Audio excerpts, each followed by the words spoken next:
Hi, this is Casey Feicht with KidsYogaGuide.com, and today, while I was teaching kids yoga class, we were in a really hot classroom. It's the end of summer here, and we had a handful of kids, mostly preschoolers and an elementary kid or two, and one of my friends, Sudi, who went through my kids yoga teacher training recently, was teaching. And one of the things that we did was we read a book. She found this really cool book about the dragon in the basement and the dragon downstairs. And so I'm in my daughter's room with her, a bookcase here of all her great books. And sharing books with children is really important. It's important for kids to be read to, and of course for them to be reading as well. But we enjoy sharing books in kids yoga classes, especially when it's hot and sometimes we just can't be as physically active, but really to have some time to explore different concepts. And today the book was about kind of different, make-believing and perceptions of the little girl in the book thought that there was a dragon downstairs, and of course at the end it turns out to be her cat. And this is to me a really yogic story, because in our lives we create and imagine and believe that things are a certain way. We see them from our rose-colored glasses, right, our own perception.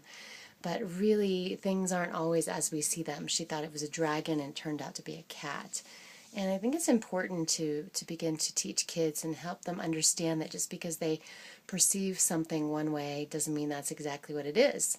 And, as we all know as adults, that our conditioning and part of what yoga teaches us is that our thoughts and our mind is not always telling us the truth, that the truth is, we are this deeper essence of oneness, but that our thoughts aren't always true. And so the practice of yoga for adults is really, spending that time being quiet, quieting the mind, being in the body, being with the breath, and being open to different perceptions, or to healing or releasing that which we have created from our conditioning from childhood. And so why not go back to childhood, sharing it with the kids now, and help them understand this concept that there are many different ways to look at things and to see things.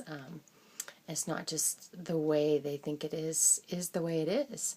So if you're new to yoga as an adult, I encourage you to try it out. It's not just a physical practice. It's a mental, emotional, can be spiritual practice. Even if you're not open to that, for me, what didn't come to yoga as a spiritual practice. It came to it as a physical practice, and it became a spiritual practice for me to really define and find a divine and kind of a spirit essence or energy, which is unique to myself. It's not a religious aspect. It's just my own spirituality.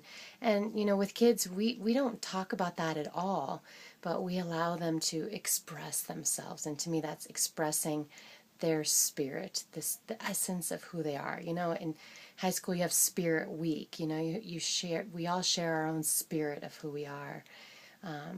So I encourage you to read to your kids, even if they're old enough to read themselves, and explore these concepts, communicate, have conversations, and talk about different perceptions and the way they see things, and that there is no right or wrong. There are just different perceptions. So I hope you enjoy this. Hope you're having a great weekend, and leave a comment below. I'd love to hear what your thoughts are. What are some of your favorite books that you share with kids when it comes to yoga, or just with your own kids? So I hope you have a beautiful day. Namaste, and play every day.